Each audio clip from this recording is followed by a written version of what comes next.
Magandang umaga po sa ating lahat. Narito ang ating weather update para sa araw ng Huwebes, September 4, 2025. Wala na tayong minomonitor na anumang bagyo or low pressure area sa loob ng ating Philippine Area of Responsibility.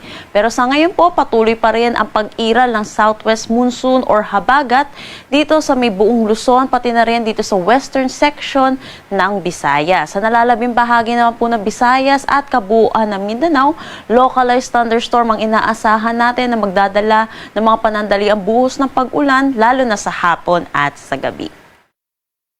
Para sa magiging panahon natin ngayong araw dito sa Luzon, inaasahan natin dito sa may Batanes, Cagayan, Ilocos Region, Cordillera Administrative Region ay makakaranas po sila ng mataas na tsansa ng mga pag-ulan, lalo na po dulot ito ng habagat. Para naman dito sa may Central Luzon, particularly dito sa may Zambales sa Bataan, mataas po ang tsansa po ng mga pag-ulan sa kanila, mga kalat-kalat na pag-ulan, dulot pa rin naman ito ng habagat.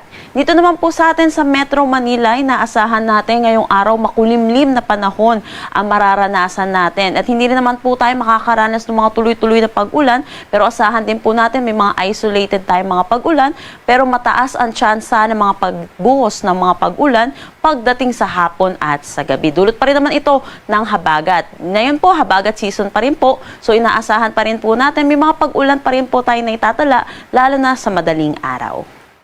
Para naman sa nalalabing bahagi ng Luzon, maaliwalas na panahon ang kanilang aasahan kahit southwest monsoon po ang umiiral po sa kanila. Pero asahan din po natin mataas ang tsansa ng mga pagbuhos ng ulan pagdating sa hapon at sa gabi. Agwat ng temperatura for Metro Manila, Tuguegarao at Legazpi, 25 to 31 degrees Celsius, Lawag, 25 to 30 degrees Celsius. For Baguio, 17 to 23 degrees Celsius at Tagaytay, 22 to 30 degrees Celsius. Para naman dito sa may Palawan, Visayas at Mindanao, maaliwalas na panahon ang kanilang aasahan. Pero asahan din natin yung init at alinsangan lalo na sa tanghali hanggang hapon na may mataas na tsansa ng mga localized thunderstorm pagdating sa hapon at sa gabi. Ugaliin po natin magdala ng payong, pananggalan sa init at pati na rin sa mga pag-ulan. Agwat ng temperatura for Calayan Islands at Puerto Princesa, 25 to 31 degrees Celsius. For Iloilo, 24 to 31 degrees Celsius. Tacloban, 26 to 31 degrees Celsius. For Cebu, asahan natin ng 25 to 31 degrees Celsius. Cagayan de Oro at Davao, 24 to 32 degrees Celsius. At Zamboanga, 25 to 32 degrees Celsius.